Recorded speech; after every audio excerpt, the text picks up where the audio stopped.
This is a Volvo L60G rubber tire loader. It's made by Motorart and it's in 1/50th scale.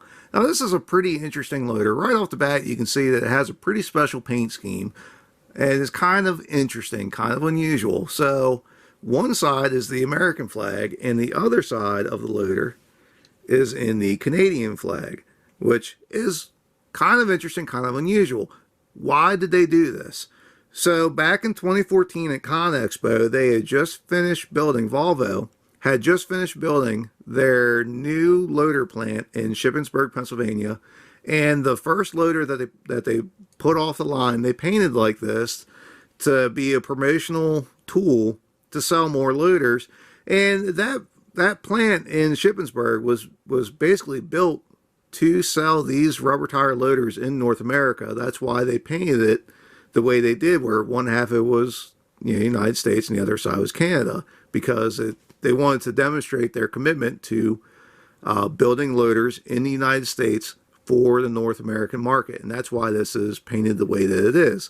And like I said, it was a big promotional tool that they used. They had it at Con Expo, back in 2014. It was very popular, and the model is okay, but unfortunately, it did get motor-arted. It did show up in one piece, but it's not great. Some things are really nice, some things are not, and we'll get into it. Right off the bat, the paint is pretty good. It's not great in some spots, but it is fairly decent. It does look good sitting on the shelf. It is unusual. You really see it. Not very good there. It is unusual. It's interesting. It does have some finer decaling, like the warning labels and all that. It's not terrible, but it's not great either. The cab interior is pretty decent. It's not awful. It really doesn't look bad. The door doesn't open up or anything like that. The handrails are okay. The mirrors are okay. You can see down here at the articulation point, there is nothing running through there. I mean, not even a whisker of hydraulic hose or anything. Not that there's any hydraulic hoses on here anyway, but there's just nothing there. Now you do have the drive line coming out for the front axle, which is nice, and you do have a transmission there for the rear, but that is about it.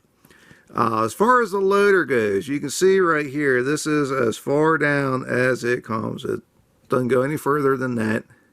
That's as far as it rolls back. And one thing you'll notice as it comes up, pay attention to these cylinders right here. As it comes up, those cylinders are fixed in place on the loader arms. So as it comes up, it just bends the entire rod. It's kind of ridiculous. And you can see there, it's all plastic. Most of this model is actually plastic. There's very little die cast in this at all. And it does have a fairly decent dumping angle, but it turns your loader cylinders into bananas to get there, which kind of looks terrible. And again, the bucket cylinder, that's plastic too. You can see that.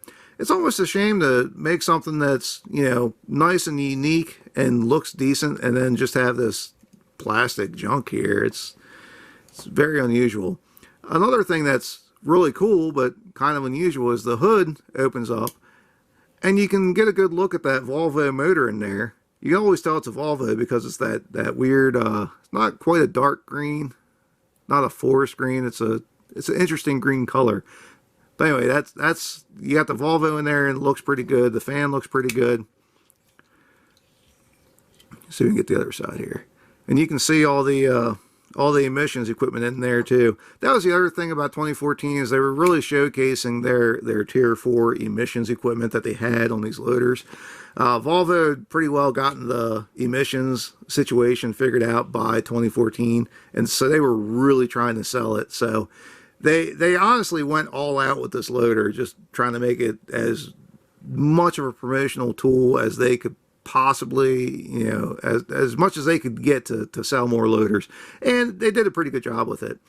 Now, I've never run a Volvo loader, but I know a lot of guys who have, and I've never heard anything bad about a Volvo loader before.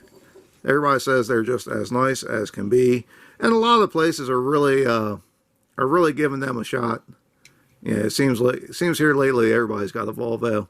But anyway, I can't help but think, this was so close to being just an excellent model, and it's really not bad. It looks decent sitting on the shelf, but you just have those little things that just kind of bug me, like, the plastic cylinders and just the amount of plastic overall, and then just having nothing at all, down in that articulation point. It just kind of bugs me. It was so close to being an excellent model, and it just missed it by just that much. So, yeah, it just kind of is what it is. Motorart's always hit or miss anyway. Sometimes they put out some really nice stuff, and then other times they put out just garbage. And this is right down the middle. It's, well, maybe not right down the middle. It's closer to being nice than it is garbage, but it definitely has some of those garbage factors in there. Now, as far as the price goes, typically these sell for, the retail is like $100, which $100 is far too much for this loader. But if you find them for, $40, $50, $50 is probably fair. Maybe $55, maybe $60 just for the novelty of it, but I think $50 is an appropriate price, probably $40 in all honesty, considering the amount of plastic that's in this loader. But anyway, that's about all I got for this. If you have any questions or comments, feel free to ask. I try to answer everybody's questions when I can, so please be patient. If you'd like to see something, please let me know. I might just have it. Or if it's something cool, you might talk me into getting it. Anyway, if you want to see more of what I have, please subscribe to Maryland Construction Diecast, and thanks for watching.